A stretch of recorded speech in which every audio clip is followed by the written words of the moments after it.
Hello, hello. Love, golden light, and pure emptiness to you and your loved ones. Okay, I don't hear anyone talking about this, so I thought I should do it. I'm doing it. Okay, everyone knows meditation is good for your body, your mind, for business because it helps you with focus, concentration. It's good for everything. And David Lynch himself says that it's good for everything, and he's right. Uh, but very few people do it. And the ones that try stop immediately because it's hard to do.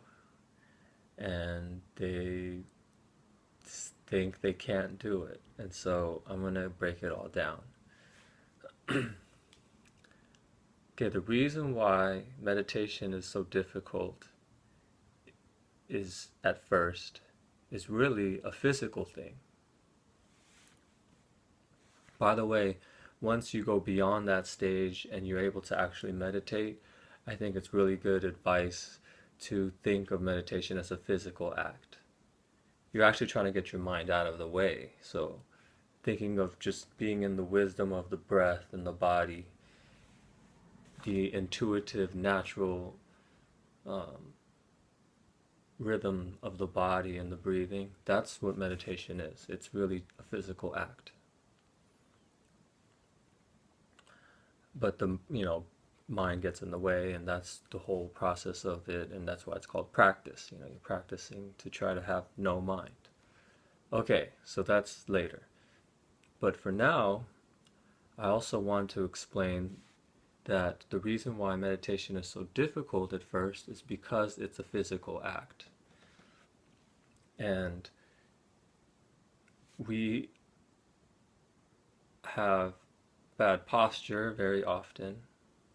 Chairs and sitting in general in chairs and couches is not good for our posture and for our hips.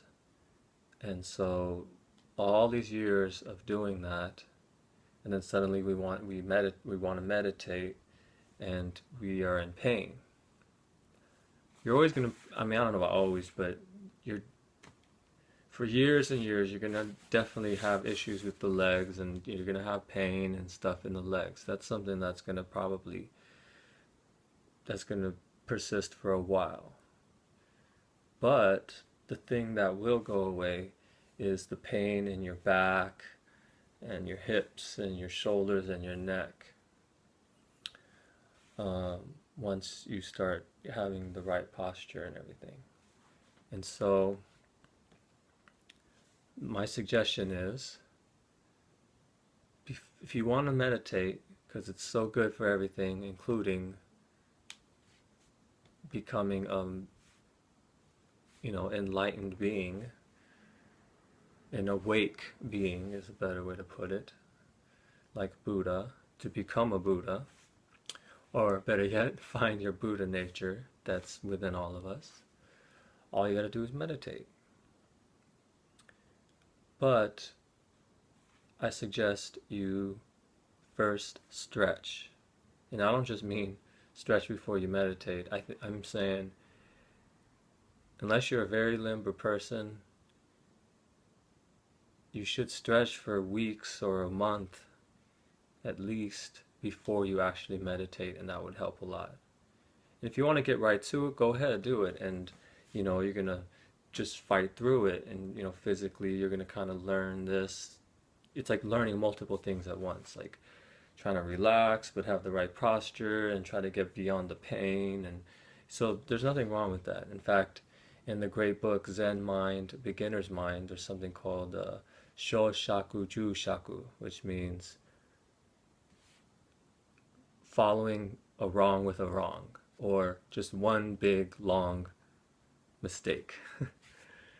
And they say how that's actually a very effective way of learning. And if you're like doing it really well right from the beginning, then there's a good chance that you won't progress as fast as the person that's struggling. Another way they put it was, if you think you're a good husband, then you're probably not a good husband, because, or a good father. If you think you're a good father, you're probably not a good father. And their whole point is, the one that is worried about being a good father actually is a good father, because he's always putting effort, is the word.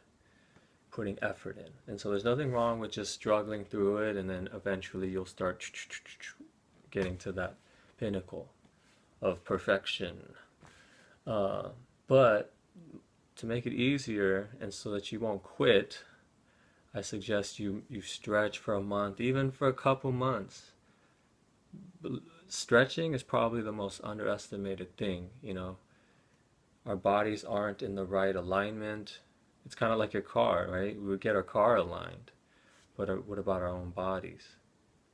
So later on, you're going to be happy that you've been stretching. So stretching, you could watch TV and stretch. I could show you the stretches that I do, but I don't know. Just do everything. Mainly your upper legs, your hips, your lower back, your upper back, your shoulders, your neck. Those are definitely the main areas. And so yeah, and then also when you walk around, or when you're, first of all, you could stretch when you're watching TV or doing anything, sitting, whatever, talking. I like to do this one. Oh, you can't see, huh?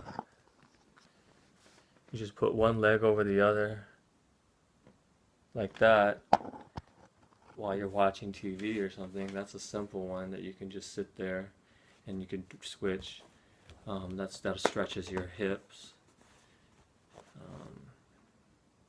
Okay, so also when you're watching TV or you're walking around or doing anything, standing, sitting, walking, just imagine you have like strings pulling up the back of your head area, so that you're propping yourself up, going up, up, up, okay?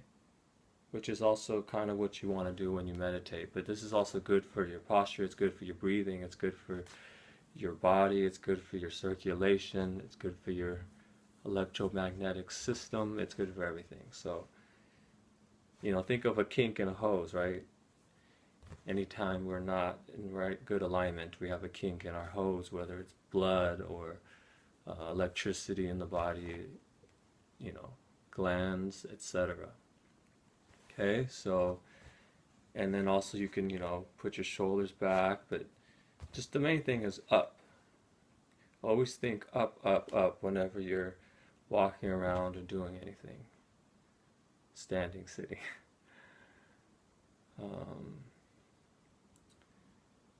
That's about it, you know. So, I don't know, if people want, I can get into other stuff, but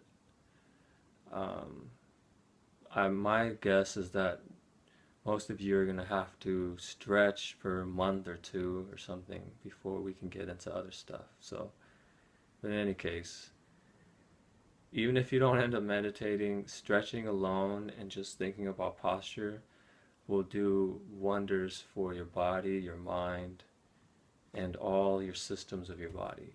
It's very underestimated. Okie dokes. Thank you, Sun, Earth, Cosmos, Life Force, Five Elements, Ascended Masters, Spirit Guides, Elders of High Vibration, State of Being of all states of being. We thank you so much. We love you so much. For the benefit of all sentient beings and recognition of the state of being of all states of being, we are all one.